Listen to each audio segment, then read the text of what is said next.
Assalamualaikum warahmatullahi wabarakatuh. Perkenalkan, kami dari kelompok 1 yang beranggotakan Endang Setianingsih, Siska Amalia, dan saya sendiri Nandang Iriansyah. Di sini kami akan mencoba untuk mempresentasikan tugas dari mikrobiologi dengan judul Pengendalian Mikroorganisme di Lingkungan Rumah Sakit. Dengan dosen pengampu adalah Ibu Yulis Adiana, SSI MFAM. Selanjutnya akan dibacakan oleh teman saya, Endang. Baik Kak Nandang, atas instruksinya, saya mulai presentasinya. Mikroorganisme atau mikroba adalah organisme yang berukuran sangat kecil, sehingga untuk mengamatinya diperlukan alat bantuan. Mikroorganisme disebut juga organisme mikroskopik. Mikroorganisme seringkali bersel tunggal atau disebut uniseluler, maupun bersel banyak atau disebut multiseluler. Namun beberapa protista bersel tunggal masih terlihat oleh mata telanjang, dan ada beberapa spesies multisel tidak terlihat mata telanjang. Virus juga termasuk ke dalam mikroorganisme, meskipun tidak bersifat seluler. Ilmu yang mempelajari mikroorganisme disebut mikrobiologi. Orang yang bekerja di bidang ini disebut mikrobiologis. Pengertian, infeksi yang terjadi pada pasien selama perawatan di rumah sakit atau fasilitas pelayanan kesehatan lainnya, di mana saat masuk tidak ada infeksi atau tidak masa inkubasi. Termasuk infeksi di dalam rumah sakit, tapi muncul setelah pulang, juga diinfeksi pada petugas karena pekerjaan. Menurut Peraturan Menteri Kesehatan Nomor 27 Tahun 2017. Pencegahan dan Pengendalian Infeksi atau PPI.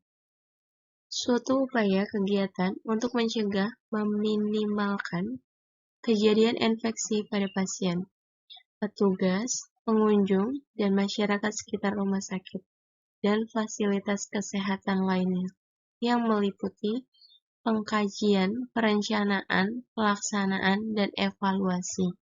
Menurut Peraturan Menteri Kesehatan Nomor 27 Tahun 2017. Pencegahan dan pengendalian infeksi yang selanjutnya disingkat PPI atau upaya untuk mencegah dan meminimalkan terjadinya infeksi pada pasien, petugas, pengunjung, dan masyarakat sekitar fasilitas pelayanan kesehatan. Infeksi terkait pelayanan kesehatan atau healthcare associated infection yang selanjutnya disingkat HAIS adalah infeksi yang terjadi pada pasien selama perawatan di rumah sakit dan fasilitas pelayanan kesehatan lainnya, di mana ketika masuk tidak ada infeksi dan tidak dalam masa inkubasi, termasuk infeksi dalam rumah sakit, tapi muncul setelah pasien pulang, juga infeksi karena pekerjaan pada petugas rumah sakit dan tenaga kesehatan terkait proses pelayanan kesehatan di fasilitas pelayanan kesehatan. Tujuan PPI, menurunkan atau meminimalkan insiden rate infeksi terkait dengan pelayanan kesehatan pada pasien, petugas, pengunjung, peserta masyarakat sekitar rumah sakit dan fasilitas pelayanan kesehatan lainnya, dengan mempertimbangkan cost effectiveness. Faktor risiko healthcare association infection atau HAIS. Yang pertama, endogen, kedua, usia, ketiga, status gizi, 4, obesitas, 5, merokok, 6, kolonisasimu, 7, penyakit penyerta, 8, diabetes mellitus, 9, infeksi lainnya. Kriteria memilih antiseptik. Pertama, memilih efek yang luas, menghambat atau merusak mikroorganisme secara luas, gram positif dan gram negatif virus lipofilik, bacillus, dan tuberkulosis fungi, serta endospora. Kedua, efektivitas. Ketiga, kecepatan efektivitas awal. Keempat, efek residu, aksi yang lama setelah pemakaian untuk meredam pertumbuhan. Kelima, tidak menyebabkan iritasi kulit. Keenam, tidak menyebabkan alergi. Pengertian hand hygiene. Berikut, yang pertama, cuci tangan adalah suatu proses menghilangkan kotoran dan debu secara mekanis dari permukaan kulit dan mengurangi jumlah mikroorganisme dengan menggunakan sabun dan air.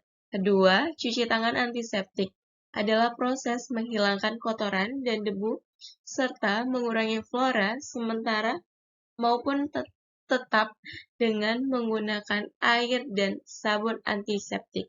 Ketiga, cuci tangan bedah adalah kegiatan mencuci tangan menggunakan sabun antimikrobial sebelum operasi untuk menghilangkan flora yang transit dan menurunkan residen flora di tangan.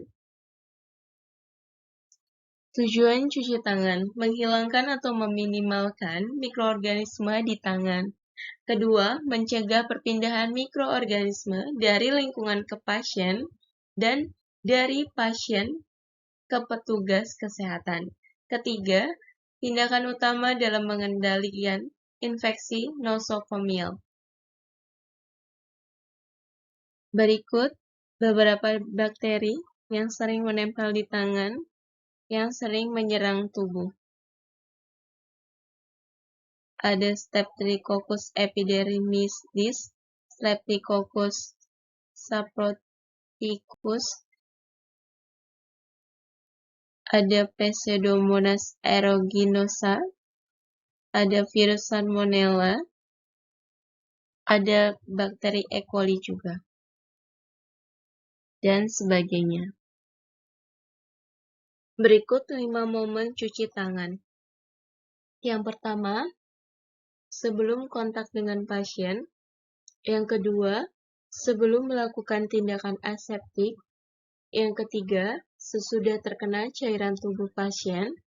Yang keempat, sesudah kontak dengan pasien. Yang kelima, sesudah kontak dengan lingkungan pasien. Konsep dasar pencegahan dan pengendalian infeksi.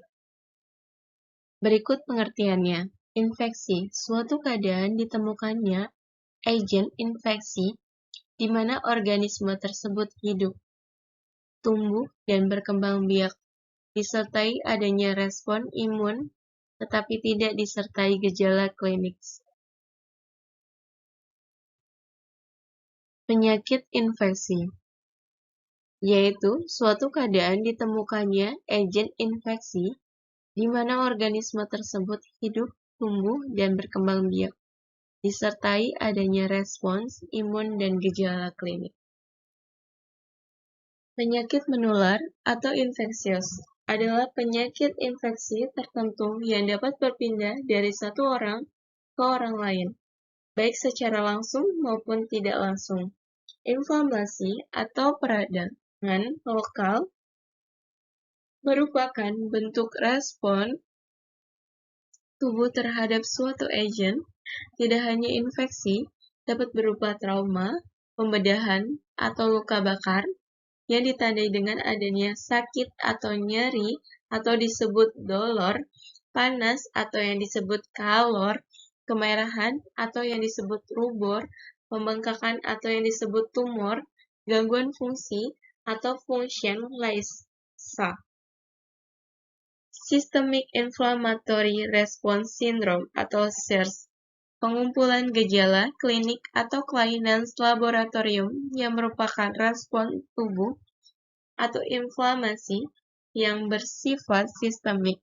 SIRS dapat disebabkan karena infeksi atau non-infeksi. Apabila disebabkan oleh infeksi, disebut sepsis. Kriteria SIRS ditemukan kurang lebih dua keadaan berikut. Pertama, hipertermi atau hipotermi atau suhu tubuh yang tidak stabil. Kedua, takikardi atau sesuai usia.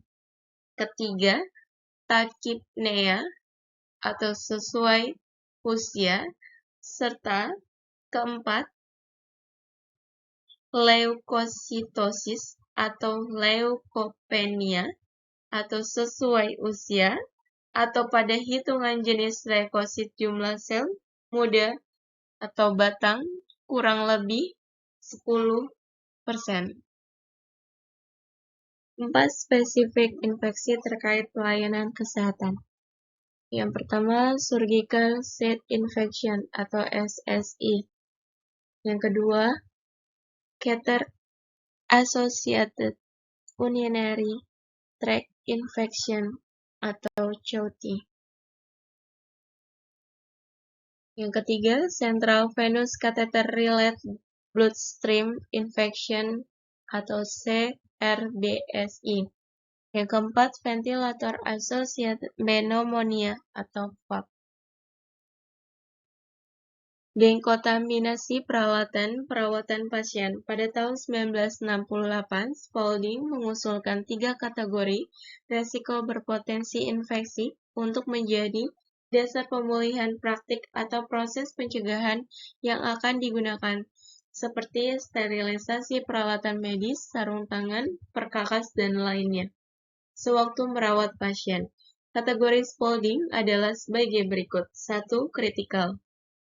Bahan dan praktik ini berkaitan dengan jaringan steril atau sistem darah sehingga merupakan resiko infeksi tingkat tertinggi. Kegagalan manajemen sterilisasi dapat mengakibatkan infeksi yang serius dan fatal. 2. Semi-kritikal. Bahan dan praktik ini merupakan terpenting kedua setelah kritikal, yang berkaitan dengan mukosa dan area kecil di kulit yang lecet. Pengelola perlu mengetahui dan memiliki keterampilan dalam penanganan peralatan invasif, pemrosesan alat disinfeksi tingkat tinggi atau DTT, pemakaian sarung tangan bagi petugas yang menyentuh mukosa atau kulit tidak utuh. 3. Non-kritikal, pengelola peralatan atau bahan dan praktik yang berhubungan dengan kulit utuh yang merupakan resiko terendah. Walaupun demikian, pengelolaan yang buruk pada bahan dan peralatan non-kritikal akan dapat menghabiskan sumber daya dengan manfaat yang terbatas. Contohnya, sarung tangan steril digunakan untuk setiap kali memegang tempat sampah atau memindahkan sampah. Berikutnya akan dibacakan oleh teman saya, Siska Amelia. Terima kasih. Baik, terima kasih Kak Endang. Untuk slide selanjutnya, dalam dekontaminasi peralatan perawatan pasien, dilakukan penata laksanaan peralatan bekas pakai perawatan pasien yang terkontaminasi darah atau cairan tubuh, pre-cleaning, cleaning, disinfeksi, dan sterilisasi. Sesuai standar prosedur operasional SPO sebagai berikut. Yang A, rendam peralatan bekas pakai dalam air dan deterjen atau enzim, lalu dibersihkan dengan menggunakan spons sebelum dilakukan disinfeksi tingkat tinggi, DTT atau sterilisasi. Yang B, peralatan yang telah dipakai untuk pasien infeksius harus didekontaminasi terlebih dahulu sebelum digunakan untuk pasien lainnya. Yang C, pastikan peralatan sekali pakai dibuang dan dimusnahkan sesuai prinsip pembuangan sampah dan limbah yang benar. Hal ini juga berlaku untuk alat yang dipakai berulang jika akan dibuang. Yang D, untuk alat bekas pakai yang akan dipakai ulang setelah dibersihkan dengan menggunakan spons, di DTT dengan klorin 0,5% selama 10 menit. Yang E, peralatan non-kristal yang terkontaminasi dapat didisinfeksi menggunakan alkohol 70%. Peralatan semikristal didisinfeksi atau disterilisasi. sterilisasi, sedangkan peralatan kristal harus didisinfeksi dan disterilisasi. Yang F, untuk peralatan yang besar seperti USG dan ISFRI dapat didekontaminasi permukaannya setelah digunakan di ruang isolasi. Alur dekontaminasi peralatan perawatan pasien, pre-cleaning pembersihan awal menggunakan deterjen atau enzimatik, spons petugas dengan APD sesuai. Pertama ada pembersihan, cuci bersih, dan tiriskan. Ini dibagi menjadi dua, yaitu ada sterilisasi peralatan kritis masuk dalam pembuluh darah atau jaringan tubuh. Yang kedua ada disinfeksi. Disinfeksi sendiri dibagi menjadi dua, yaitu disinfeksi tingkat tinggi, DTT peralatan semi kritikal masuk dalam mukosa tubuh, ETT dan NGT. Yang kedua disinfeksi tingkat rendah, peralatan non-kristal hanya pada permukaan tubuh, tensimeter, termometer. Untuk disinfeksi tingkat tinggi dibagi menjadi dua, yaitu direbus sama kimiawi. Untuk kimiawi sendiri ada bersihkan dengan air steril dan bersihkan. Sterilisasi. Sterilisator uap tekanan tinggi autoclave. Sterilisasi uap tekanan tinggi adalah metode sterilisasi yang efektif, tapi juga paling sulit untuk dilakukan secara benar. Pada umumnya, sterilisasi ini adalah metode pilihan untuk mensterilisasi instrumen dan alat-alat lain yang digunakan pada berbagai fasilitas pelayanan kesehatan. Bila aliran listrik bermasalah, maka instrumen-instrumen tersebut dapat disterilisasi dengan sebuah sterilisator uap non-elektrik dengan menggunakan minyak tanah atau bahan bakar lainnya sebagai sumber panas. Atur suhu harus berada pada 121 derajat Celcius. Tekanan harus berada pada 106 kPa selama 20 menit untuk alat tidak terbungkus dan 30 menit untuk alat terbungkus. Biarkan semua peralatan kering sebelum diambil dari sterilisator. Set tekanan kPa atau 1 bs per in kuadrat mungkin berbeda, tergantung pada jenis sterilisator yang digunakan. Untuk sterilisasi yang kedua ada sterilisator panas kering oven, baik untuk iklim yang lembab tetapi membutuhkan aliran listrik yang terus-menerus, menyebabkan alat ini kurang praktis pada area terpencil atau pedesaan. Selain itu, sterilisasi panas kering yang membutuhkan suhu lebih tinggi hanya dapat digunakan untuk benda-benda dari gelas atau logam karena akan melelehkan bahan lainnya. Letakkan instrumen di oven, panaskan hingga 170 derajat Celcius selama 1 jam dan kemudian didinginkan selama 2-2,5 jam atau 160 derajat Celcius selama 2 jam. Perlu diingat bahwa waktu paparan dimulai setelah suhu dalam sterilisator telah mencapai suhu sasaran. Tidak boleh memberi kelebihan beban pada sterilisator karena akan mengubah konveksi panas. Sisakan ruang kurang lebih 7,5 cm antara bahan yang akan disterilisasi dengan dinding sterilisator. Pengendalian lingkungan. Pengendalian lingkungan di fasilitas pelayanan kesehatan antara lain berupa upaya perbaikan kualitas udara, kualitas air, dan permukaan lingkungan, serta desain dan konstruksi bangunan. Dilakukan untuk mencegah transmisi mikroorganisme kepada pasien, petugas, dan pengunjung. Kesehatan lingkungan rumah sakit adalah upaya pencegahan penyakit dan atau gangguan kesehatan dari faktor resiko lingkungan untuk mewujudkan kualitas lingkungan yang sehat, baik dari aspek fisik, kimia, biologi, maupun sosial di dalam lingkungan rumah sakit. Kualitas lingkungan rumah sakit yang sehat ditentukan melalui pencapaian atau pemenuhan standar baku mutu kesehatan lingkungan dan persyaratan kesehatan pada media air, udara, tanah, pangan, sarana dan bangunan, dan vektor dan binatang pembawa penyakit. Pengelolaan kesehatan lingkungan. Setiap rumah sakit harus dilengkapi dengan persyaratan pengendalian dampak lingkungan antara lain 1. Dampak lingkungan yang ditimbulkan oleh rumah sakit terhadap lingkungan di sekitarnya hendaknya dibuat dalam bentuk izin lingkungan yang dibuat dalam bentuk keputusan kelayakan lingkungan hidup atau rekomendasi upaya pengelolaan lingkungan dan upaya pemantauan lingkungan UKL-UPL yang selanjutnya dilaporkan setiap 6 bulan menurut PP nomor 27 tahun 2012. Yang kedua, pengendalian serangga, tikus, dan binatang pengganggu lainnya mengikuti peraturan yang berlaku. Yang ketiga, fasilitas pengelolaan limbah padat, infeksius, dan non-infeksius sampai domestik, serta limbah B3 lainnya.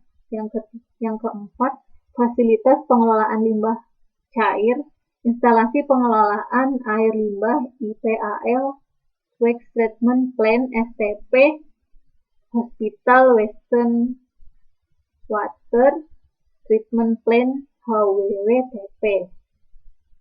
Yang kelima, untuk limbah cair yang mengandung logam berat dan radioaktif mengikuti peraturan yang berlaku. Yang keenam, fasilitas pengelolaan limbah cair ataupun padat dari ruang radiologi. Untuk yang terakhir, ada emisi gas buang yang dihasilkan. Pengendalian lingkungan, permukaan lingkungan, yaitu yang pertama, seluruh permukaan lingkungan datar, bebas debu, bebas sampah, bebas serangga seperti semut, kecoa, lalat, nyamuk, dan binatang pengganggu seperti kucing, anjing, dan tikus, dan harus dibersihkan secara terus-menerus. Yang kedua, tidak dianjurkan menggunakan karpet di ruang perawatan dan menempatkan bunga segar, tanaman pot, bunga plastik di ruang perawatan. Yang ketiga, pembersihan permukaan dapat dipakai klorin 0,05% atau H2O 5-1,4%. Bila ada cairan tubuh menggunakan klorin 0,5%, fasilitas pelayanan kesehatan harus membuat dan melaksanakan SPO untuk pembersihan. Disinfeksi permukaan lingkungan, tempat tidur, peralatan di samping tempat tidur, dan pinggirannya yang sering tersentuh. Yang keempat, fasilitas lingkungan kesehatan harus mempunyai disinfektan yang sesuai standar untuk mengurangi kemungkinan penyebaran kontaminasi. Yang kelima, larutan disinfektan yang biasa dipakai yaitu natrium hipoklorit 0,05-0,5%. Bila ada cairan tubuh, alkohol digunakan untuk area sempit. Larutan peroksida H2O 0,5-1,4% untuk ruangan rawat dan 2% untuk permukaan kamar operasi, sedangkan 5-35% dry mist untuk udara. Ikuti aturan pakai cairan disinfektan untuk kontak dan cara pengencerannya. Yang terakhir, untuk lingkungan yang sering digunakan, pembersihannya dapat diulang menggunakan air dan deterjen, terutama bila di lingkungan tersebut tidak ditemukan mikroba multiresisten. Standar baku mutu air dan persyaratan kesehatan air. Standar baku mutu air yang A. Standar baku mutu air untuk minum sesuai dengan ketentuan Peraturan Menteri Kesehatan yang mengatur mengenai standar baku mutu air minum. Yang B. Standar baku mutu air untuk keperluan higien sanitasi sesuai dengan ketentuan peraturan Menteri Kesehatan yang mengatur mengenai standar baku mutu air untuk keperluan higien sanitasi. Air untuk pemakaian khusus yaitu hemodialisis dan kegiatan laboratorium. Berikut ada tabel 1 standar baku mutu kualitas biologi air untuk hemodialisis. Yang pertama, jenis medianya air, parameternya angka kuman, HNSI atau AAMI 200 CVU per mili, angka endotoksin 2 CVU per mili, untuk ultra pure, untuk flux tinggi, angka kumannya 0,1 CVU per mili, untuk angka endotoksin 0,03 CVU per mili. Untuk yang kedua, jenis medianya dialysate, angka kuman 200 CVU per mili, untuk ultra pure, untuk flux tinggi, angka kuman 0,1 CVU per mili, angka endotoksin 0,03 CVU per mili. Untuk tabel 1 merupakan rincian kadar maksimum parameter biologi untuk setiap jenis media yang dipakai untuk hemodialisa. Standar baku mutu air untuk hemodialisa meliputi parameter biologi dan kimia. Sedangkan standar baku mutu air untuk kegiatan laboratorium meliputi parameter fisik, biologi, dan kimia. Spesifikasi kemurnian air untuk laboratorium telah ditetapkan oleh American Society for Testing and Material ASTM D1193, ASTM D5196, ISO International Organism for Standardization 3696-1987 NCL-F1, Clinical and Laboratory Standard Institute C3A4. ASTM mengelompokkan tingkat kemurnian menjadi 3 tipe. Yang paling tinggi digolongkan sebagai tipe 1, sedangkan tingkat yang lebih rendah digolongkan menjadi tipe 2 dan tipe 3. Namun, jika air yang ada tidak dapat memenuhi kualitas tipe 1 sampai dengan tipe 3, maka kualitas air tipe 4 dapat digunakan karena standarnya lebih rendah, hanya memenuhi daya tahan listrik, daya hantar listrik, pH, suhu, dan natrium maksimum. Berikut standar baku mutu kimia air untuk kegiatan laboratorium. Yang pertama ada parameter pH suhu 25 derajat, SBM tipe 1-nya tidak ada, SBM tipe 2-nya tidak ada, SBM tipe 3 tidak ada, SBM tipe 4 maksimal 5,0 sampai 8,0. Satuannya tidak ada. Untuk yang kedua, senyawa organik total VOC, SBM tipe 1 50, SBM tipe 2 50, SBM tipe 3 200, SBM tipe 4 tidak ada batas. Satuannya OG per 1. Yang selanjutnya ada parameter sodium atau natrium, SBM tipe 11, SBM tipe 25, SBM tipe 3 10, SBM tipe 4 50, satuannya OG per 1. Yang keempat, silika, SBM tipe 1 3, SBM tipe 2 3, SBM tipe 3 500, SBM tipe 4 tidak ada batas, satuan OG per 1. Yang kelima, klorida, SBM tipe 1 1, SBM tipe 2 5, SBM tipe 3 10, SBM tipe 4 50, satuannya OG per 1. Untuk yang bintang 1, memerlukan penggunaan membran filter 0,2 UE. Yang bintang 2 disiapkan dengan distilasi. Bintang 3 memerlukan penggunaan membran filter 0,5 UE. Pada umumnya, kegiatan laboratorium hanya memerlukan ketiga tipe air, yaitu 1, 2, dan 3. Tipe air 1 biasanya disebut dengan ultra pure water atau air yang sangat murni, yang digunakan untuk peralatan laboratorium yang sensitif seperti high performance liquid chromatography HPLC, automatic absorption spektroskopi AAS dan biarkan sel mamalia.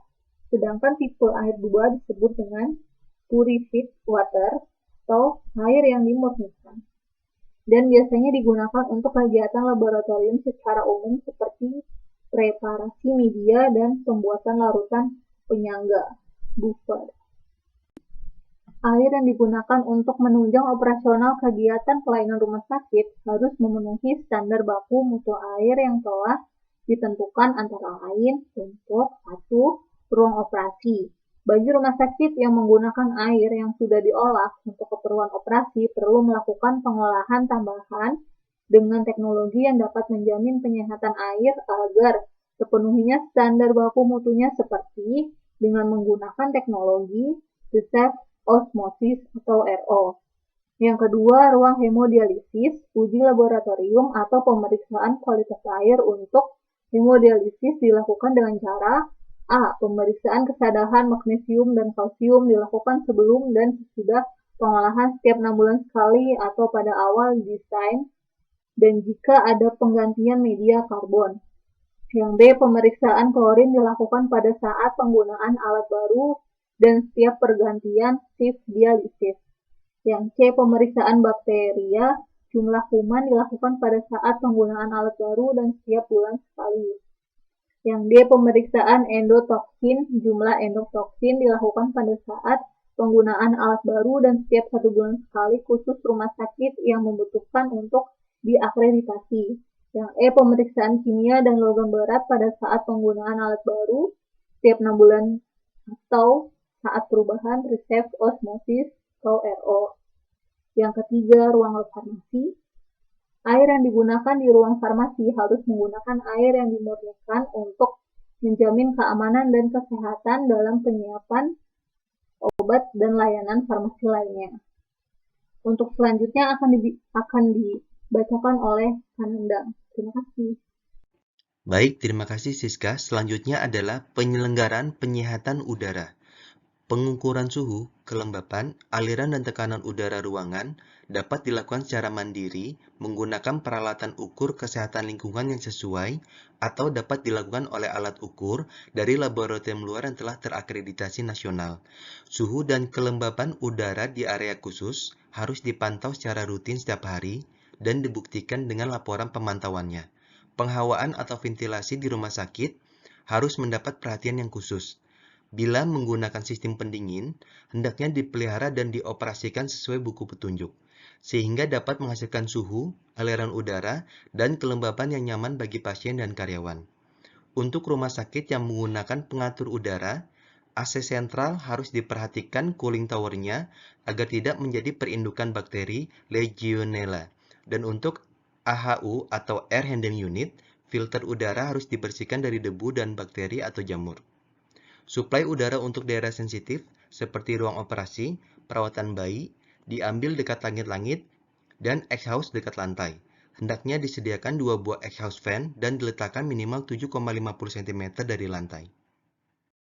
Ventilasi ruang-ruang sensitif hendaknya dilengkapi dengan saringan 2 bed.